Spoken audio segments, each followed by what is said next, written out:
Será que até as forças do além obedecem os axiomas da economia? Este é o Visão Libertária, sua fonte de informações descentralizadas e distribuídas. Esse artigo foi escrito por Amazônia Livre, revisado e narrado por Coreia com K.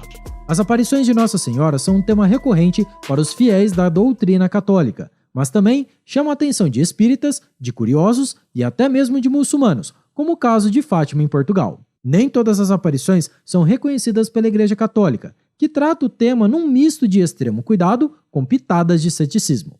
Atenção! A partir de agora, quando falarmos Igreja Católica, estamos nos referindo à Igreja Católica Apostólica Romana, e não à Igreja Católica Ortodoxa. Para a Igreja Católica, as aparições são comunicações de cunho privado, portanto, dizem respeito apenas ao destinatário. Assim, se mata dois coelhos. Por um lado, se evita o alardeamento desse tipo de experiência mística que é muito difícil sequer de compreender, quanto mais de comprovar.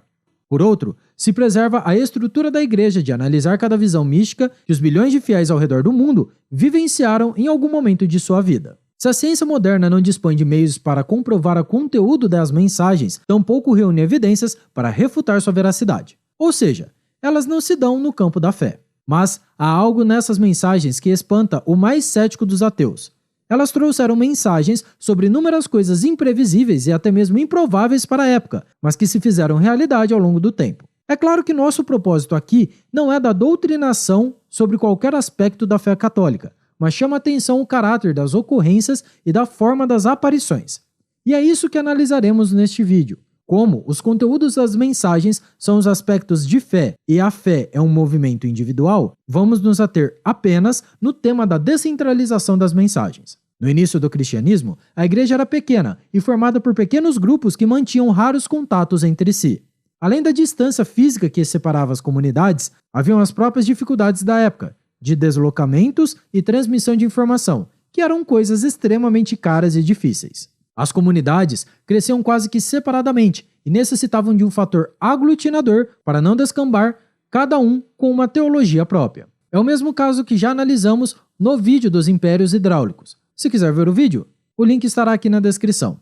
Em um mundo de informação cara e escassa, a concentração do poder é vital para a manutenção da sociedade. É com informação cara e escassa que se viabilizam bibliotecas e enciclopédias, assim como estruturas grandes e hierárquicas. No caso da Igreja Católica, a concentração de informação era vital para a manutenção e progresso. Então, surge uma central em Roma, que comandaria todas as outras igrejas no que se refere a temas sobre a fé e liturgia, que ao longo do tempo se expandiu para questões morais e até mesmo existenciais, especialmente com Santo Agostinho e São Tomás de Aquino. Nesse início da igreja, até o fim da Idade Média, a mensagem de Nossa Senhora que conhecemos hoje vieram por pinturas e esculturas expostas nas igrejas do mundo todo, mas especialmente nas da Europa Ocidental. São belíssimas esculturas, como a Pietà, e inúmeros ícones e pinturas inspirados em passagens bíblicas, em devoção popular ou revelações particulares. Nesse tempo, até meados do século XIX, o que se conhecia de Nossa Senhora vinha da comunicação da própria Igreja Católica.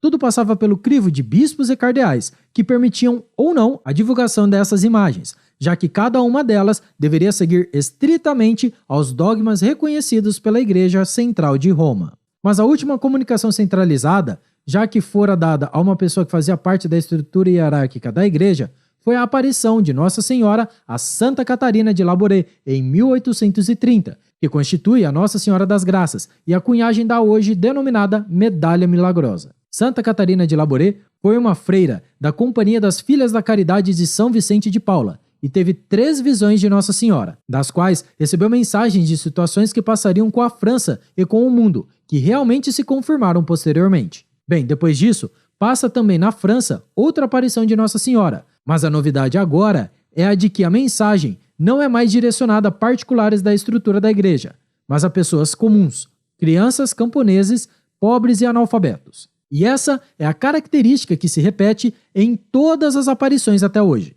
Nossa Senhora agora se apresenta a pessoas comuns, normalmente crianças muito pobres, que têm pouco ou nenhum contato com a doutrina da Igreja Católica. Além disso, são inúmeras aparições ao redor de todo o mundo, e não mais concentrada na Europa Ocidental. Então, falemos brevemente de algumas delas. Não sei se são as mais importantes, mas ao menos são as mais conhecidas.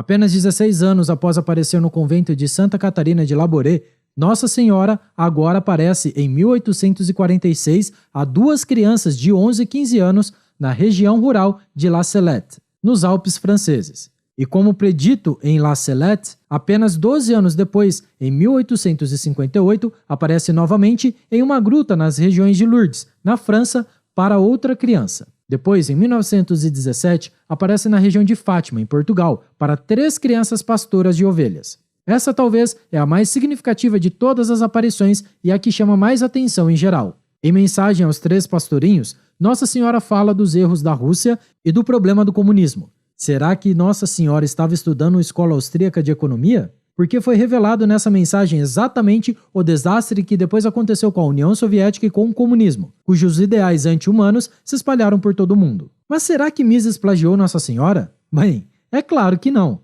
Mises criou uma análise dedutiva a partir de axiomas já conhecidos pela Escola Austríaca de Economia e apenas concluiu usando a lógica, observando o caminho que havia sido tomado pelos terraplanistas da União Soviética. Mas é realmente incrível e instigador como, do ponto de vista mítico, a mensagem precede e coincide com a dedução da lógica pura de Mises. E aí entra uma outra pergunta.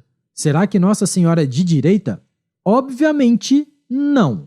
Porque, da origem, direita e esquerda eram ambos revolucionários contra uma monarquia católica. Ambos movimentos queriam o ser humano como centro do universo, o famoso antropocentrismo iluminista, que contrasta com o teocentrismo da Idade Média. E ambos, direita e esquerda, patrocinaram chacinas e guilhotinaram milhares de pessoas. Esse é o tipo de humanismo para onde sempre descambam essas ideologias. Mas voltando à mística. Depois de Fátima, novas aparições se sucederam. Em Simbres, em 1936, num distrito rural no interior de Pernambuco, aqui no Brasil, para 2 meninas camponesas e pobres de 14 e 15 anos. Na região de Garabandal, na Espanha, em 1861, a 4 meninas camponesas, e em Akita, no Japão, em 1973. Mas mesmo antes disso, já haviam aparições de Nossa Senhora a pessoas comuns. É o caso de Nossa Senhora de Guadalupe, no México, em 1531, em que ela aparece a um descendente indígena com uma belíssima mensagem simbólica, que comunicava o mundo cristão para os descendentes da civilização azteca, portanto, bárbaros. E, nesse aspecto, também pode ser incluído o caso de Nossa Senhora Aparecida, fato que ocorreu no Rio Paraíba, próximo a Guaratinguetá, onde hoje é o município da Aparecida do Norte, quando 3 pescadores pobres encontraram uma imagem nas redes de pesca, primeiro o corpo e depois a cabeça. Enfim, em um mundo de informação abundante e barata, fica cada vez mais fácil conhecer fatos ocorridos em qualquer parte do mundo. Pela experiência, sabemos que muitas pessoas demonstram uma aptidão inexplicável para a natureza mística. Fato este que faz parte da própria lei natural do ser humano. É da nossa natureza buscar motivações e explicações transcendentais. É uma das coisas que os seres humanos fazem, intrinsecamente diferente dos animais. Negar isso é anti-humano, exatamente o que foi denunciado por várias dessas aparições marianas. É observável, desde a implantação do comunismo na União Soviética até a perpetuação do comunismo moderno, com o estado de bem-estar social das democracias ao redor do mundo, inclusive aqui no Brasil. Há a possibilidade de mensagens mais antigas terem simplesmente se perdido, já que o custo da informação era alto demais. Era difícil saber escrever. Era difícil ter papel e caneta para anotar. Era muito mais difícil reproduzir textos, quanto mais enviá-los a outras partes do globo. Hoje, até o mundo sobrenatural aproveita e envia suas mensagens de maneira descentralizada, direto ao destinatário, de maneira personalizada, sem intermediações oficiais nem burocracia. Com o custo da informação baixando drasticamente, é inclusive mais fácil apanhar os charlatões que se fazem de místicos, plagiando mensagens, fazendo-se de soberbos, prometendo coisas que não podem dar e arrogando-se donos de um poder que não detêm. E os piores desses charlatões são os políticos, que te obrigam a adorar o Deus-Estado, que além de não te dar nada, ainda toma seus bens, sua dignidade e, no limite, sua alma. Obrigado pela sua audiência. Se você gostou desse vídeo, clique no ícone de curtir abaixo e compartilhe em sua rede social. Se deseja ser notificado de outros vídeos, inscreva-se aqui no canal e depois clique no ícone da campainha. Escreva artigos você também, acesse visãolibertaria.com. Até a próxima e tchau, obrigado.